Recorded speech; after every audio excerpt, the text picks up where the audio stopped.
Friends, and thanks for joining us on High Flight RC.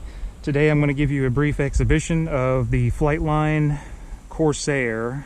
I forget if this is 1.6 or 1.7 meter, but if you are shopping for this aircraft, it will put you in the right place.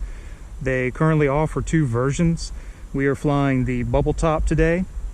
The other version is referred to as a bird cage. It has more glass and pillars as far as the canopy is concerned.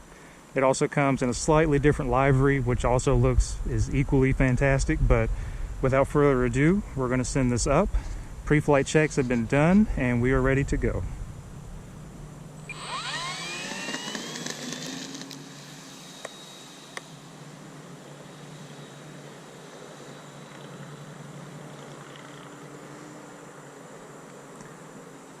This is my second Flightline model. The first was the 1.6 meter Spitfire, and I cannot say enough great things, complimentary things about that aircraft. The scale detail, the flight performance, everything is fantastic.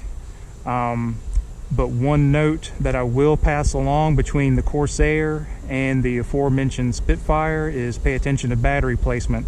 If you are flying too heavy of a pack, too far forward, either aircraft will dig in on takeoff roll, meaning they will nose over. So that is a setup tip to help you avoid damaged propellers and damaged runways.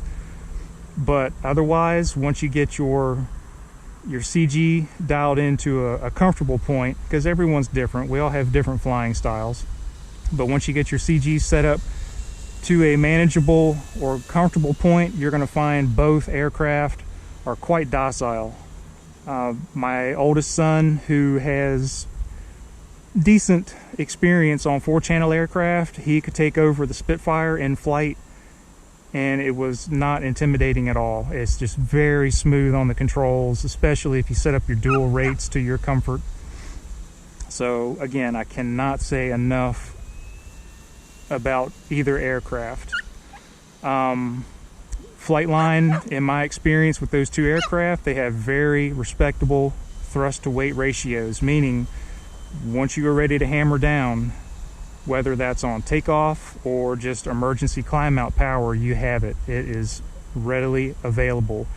For example, most of my flying right now, we're on about 48 to 52% throttle, if that gives you an indication of what type of power is in reserve.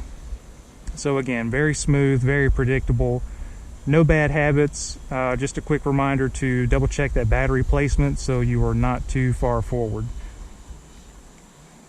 Okay, and we'll set up for a low pass. I'll be quiet and you can hear that propeller do its thing.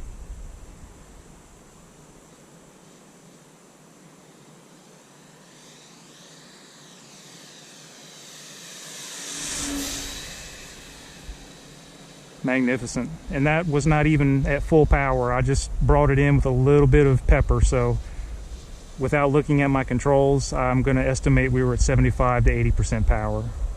I just didn't want to have to fight it down to the deck for that low pass, that's all. Okay, so we're going to drop gear. We're going to visually verify that everything deployed as we hoped it would. I have landing lights.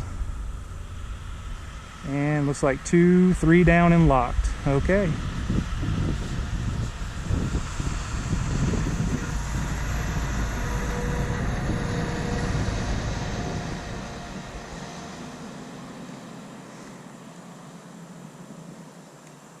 And just one note to pass along: when you're landing this aircraft, well, specifically any warbird, you want to fly them to the ground, meaning do not cut power and expect them to just float in on their own goodwill. You do have to keep some power coming down.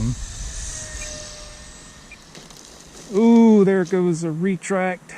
Well, I guess this one is parked for right now, but you did see an example of the flight behavior. I have no critiques on that at all. And as far as the aircraft, it is well worth the money. This may seem on the high end if you were looking at this new, but if you can wait it out and get one on the used market, I highly endorse that because it is well worth the money. So without my retract failure coming into consideration. It's a great aircraft. Thanks for watching.